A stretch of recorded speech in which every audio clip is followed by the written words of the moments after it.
the thing I like most about this, what happened Saturday night, is it sets up a really good speed weeks going forward. It gives us an interesting story, a driver versus driver here, right? RTJ versus Davenport, that you are now tuned in. What's going to happen? And as the series, Lucas Oil Series, goes to Ocala Speedway, formerly Bubba's Raceway Park, I believe, Bubba something Raceway Bubba Park. Raceway Park. No But apostrophe. I'm gonna call it Bubba's for a while. You know what I mean? Right. Anyway, we're going to Lucas Oil Series, going there Tuesday and Wednesday night for 2 races. We got Davenport, RTJ coming off of the feud, if you will, the disagreement at Golden Isle.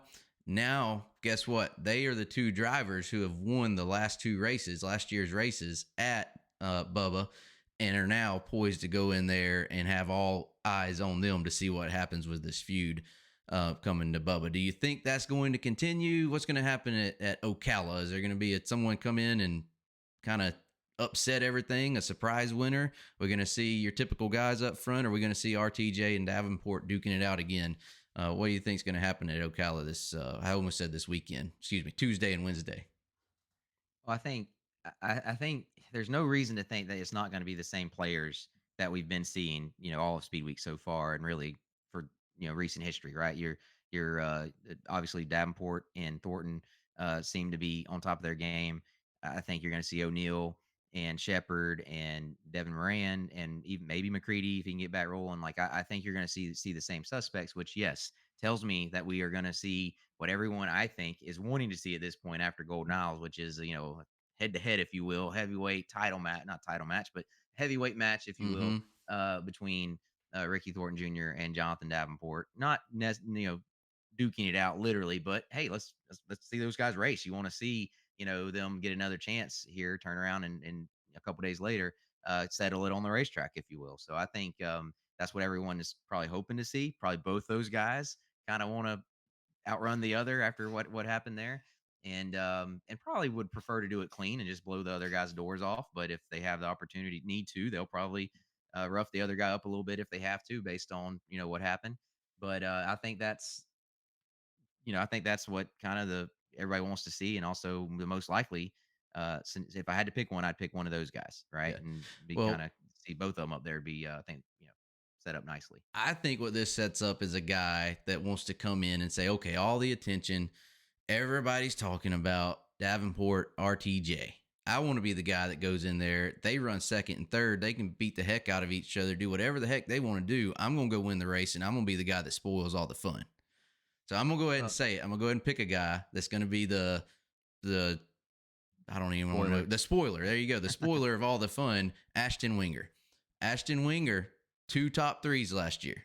And that's assuming he's going to be there, but you got to assume he's going to be there, right? He went to Tampa East Bay and ran crate this past weekend, but last year he ran, I believe, third the first night, second the second night at Ocala. And I feel like that's a guy. And there's Max Blair ran second the first night last year. Like it sets up for someone to come in. A guy that you haven't talked about a whole lot in Right. speed weeks and shock everybody, take and steal the show, steal the fun from the Davenport RTJ controversy, and say, hey, I'm here. I don't care what these guys are doing. I came here to win. They can do whatever the heck they want to do back there. I'm gonna go win this race. And like I said, at Winger, 2 top 3s last year there. He's someone I'm gonna keep my eye on that could kind of play that spoiler role. You do make a good point. Volusia and Golden Isles historically, and at least recent history, have been tracks that you usually see The the top cream guys, rise to the they're top, right? Like Eldora like in that yes, aspect, where you're gonna yeah, see the same top 7 or 8 cars both nights. It's right. really hard for a a not top tier national guy to get into that top Mhm. 5, if you will.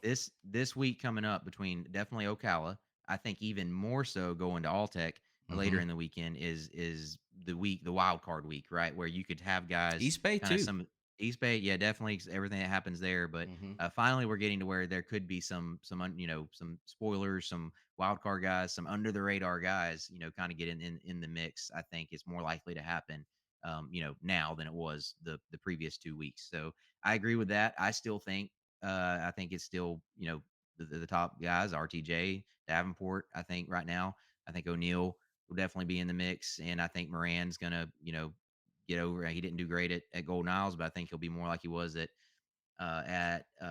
Volusia and be a contender. But I could definitely see a guy like Winger, a Max Blair.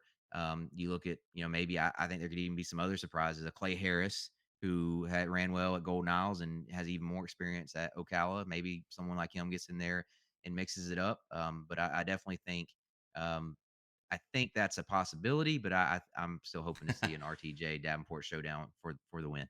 Yeah, I agree that you want to see that. You want the momentum to carry with the rivalry, if you will, and to build. But at the same time, I think it'd be cool to see a guy, jump in there and spoil the show. I will say one other thing that is interesting going back and watching the races from last year. You had, I believe, 3 Rockets in the top 5 both nights.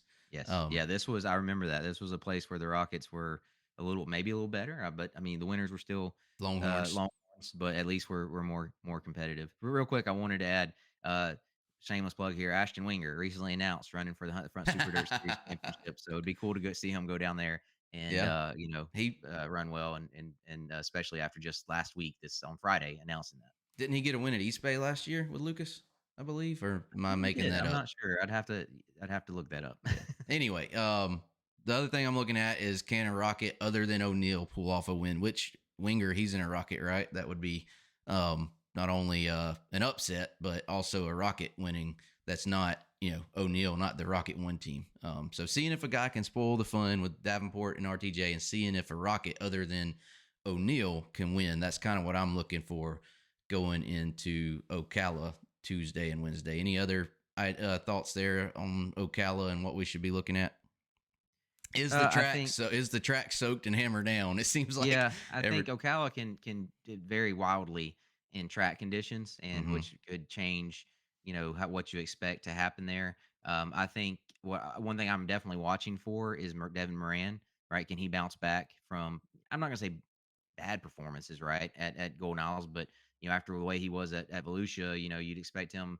I'm sure it wasn't the Golden Isles of the opener weekend for Lucas Oil Series he was looking Right. for. He Can led he at bounce back? Ocala last year before slipping. I think he Well, no, broke. and yes, he did. He led some, and then 2 years ago, 2022, he won that, right? Mm-hmm. Was up front both nights, I believe, had that, run in with McCready and then come back and won. So this is a place you would think, and then going on to East Bay, like, put the little bit disappointing run at Golden Isles behind him, and probably get back to what we expect out of him, based on his past Speed Weeks performances. So Right. watching him, see how he can do. Also, one thing, Shane Clanton has historically been good He at won there 2 years ago. Ocala.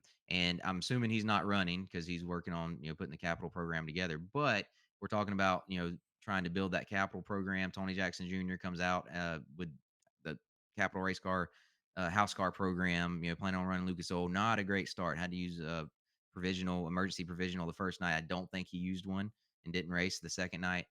So, is Clanton, is this somewhere he can use what he knows and has, made him perform well at Ocala and help Tony Jackson Jr. Bounce back and kind of start building that for that series, Lucas Oil Series run.